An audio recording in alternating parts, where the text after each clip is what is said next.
masuk ke kamar KDM. Kamar beliau. Di situ usaha. Usaha, bro. Kan naonan. Mending ya asup ka imah pagi berdua lah Jadi konten. Jadi konten. Jadi duit.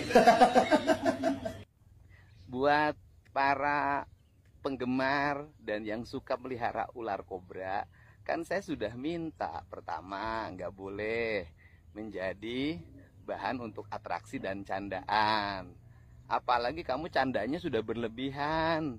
Sudah kedua kalinya kamu ngirim ular king cobra ke gerbang pintu rumah saya, ya. Jangan dong, nggak boleh ya.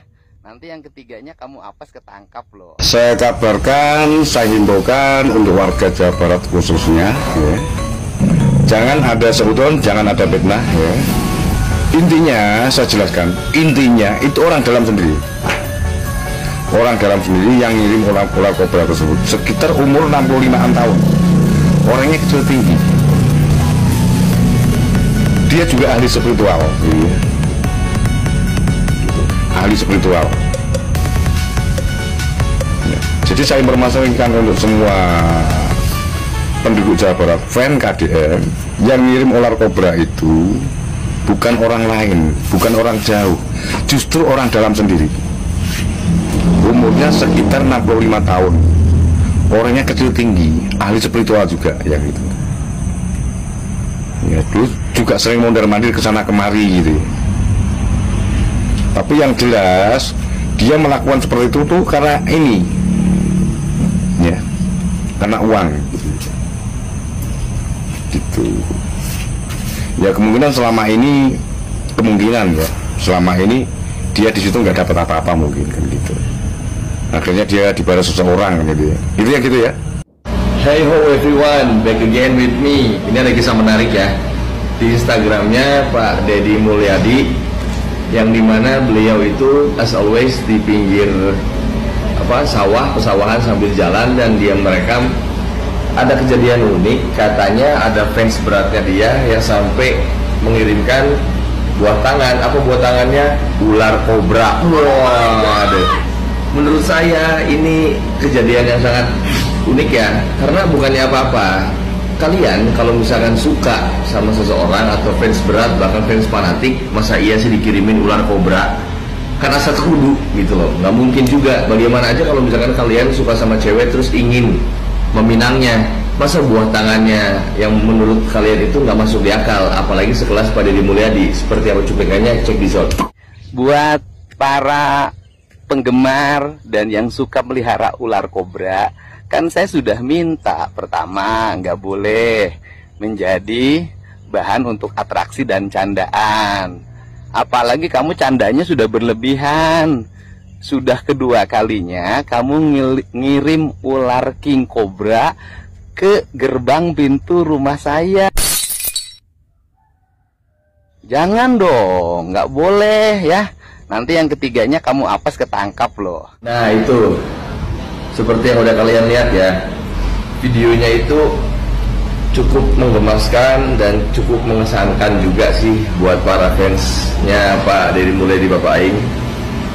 Kenapa sampai ada istilah nanti kalau kena nyesel, kata dia ya, karena bosnya sendiri. Tolonglah gitu loh, tujuan kalian ngirimin ular king cobra ke depan gerbang rumahnya tuh biar supaya apa? Kalau kalian suka sama dedikasi dan kerjanya Pak Deddy Mulyadi, bukan seperti itu caranya. Sampaikan baik-baik inspirasi kalian, datangi rumahnya, silaturahmi, dan menawarkan pekerjaan pun barangkali ada Pak, seperti apa, itu baru yang bagus, yang keren, yang bisa dianalogikan masuk ke ranah pekerjaan. Itu dari saya. Saudaraku, teror terhadap KDM Kang Deddy Mulyadi sudah mulai muncul. Terbaru adalah teror di mana pintu gerbang rumah Kang Deddy Mulyadi itu dikirimi ular ular kobra. Jadi ini udah nggak sehat. Jadi ada model ancaman, model teror kepada orang yang sedang bekerja memimpin satu wilayah Jawa Barat. Kemudian diganggu dengan hal-hal seperti ini, tentu membuat publik terhenyak. Saya kaget karena ada aja orang-orang yang tahu usil atau sengaja. Yang pasti ini sudah keterlaluan. Jadi gangguan-gangguan ini datangnya dari mana, mesti diusut. Pak polisi harus mengambil tindakan, tidak boleh diam. Karena tokoh-tokoh seperti beliau yang sedang mencoba membangun Jawa Barat, dan ternyata gerakannya banyak menyelesaikan masalah rakyat, kepeduliannya kepada rakyat dan sebagainya, dan sambutan rakyat senang. Jadi kalau kemudian orang seperti ini diteror, ya tentu satu masalah, satu ancaman buat orang-orang baik untuk berbuat baik. Nah, ini presiden yang sangat buruk karena menghantui bagi orang lain. Untuk berbuat baik itu penuh risiko, sehingga lebih baik tidak berbuat, lebih baik membiarkan. Nah, akhirnya ya kan kerusakan yang muncul. Maka itu saudaraku, apa yang terjadi pada Kang Deddy dengan teror seperti ini, saya kira ini memang bagian dari risiko sebuah tindakan keberanian seseorang ya, untuk yang pasti mengusik orang-orang tertentu yang tidak suka. Nggak tahu mengusik apanya, tapi setidaknya kepentingannya itu terusik. Apa itu kepentingan politiknya? Karena ini kan KDM ini manusia politik, tentu musuh-musuh politiknya ada, atau terganggu kepentingan finansialnya. Banyak proyek-proyek yang kemudian ternyata gagal, ya kan? Apalagi politisi-politisi yang terbiasa menggunakan APBD, APBN untuk cari duitnya. Nah, ketika sekarang proyek yang sudah direncanakan, sudah disusun, sudah dikawal, ternyata proyeknya dibubarkan atau tidak tidak dipakai oleh Kang Deddy. Nah, itu tentu membuat resah karena Pak Prioknya terganggu. Apakah kepentingan lain, ya kita belum tahu persis. Karena itu maka harus diungkap.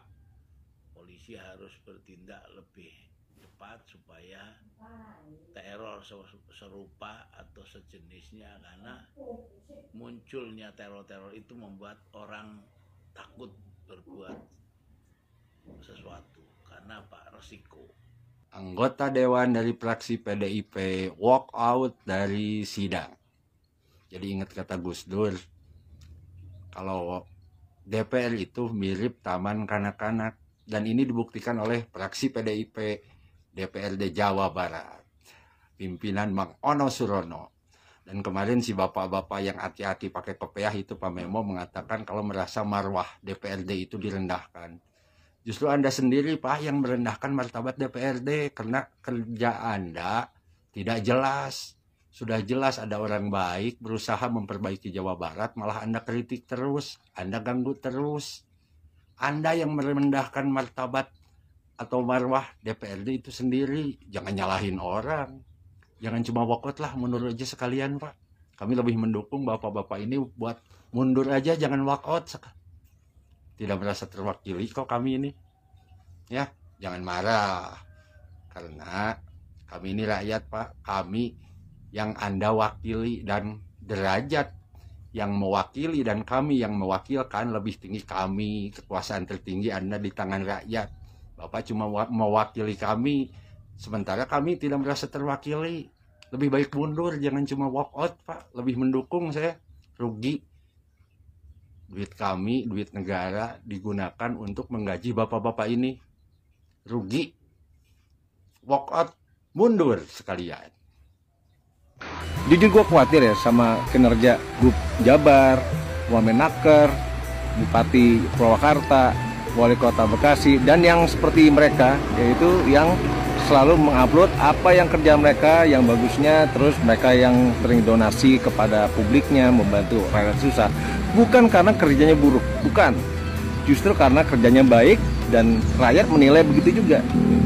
Padahal sebenarnya yang mereka lakuin mendonasikan uang pribadinya untuk rakyat yang susah, terus turun langsung, sidak langsung, bertindak langsung sebagai kepala dari suatu kementerian, kepala dari suatu daerah.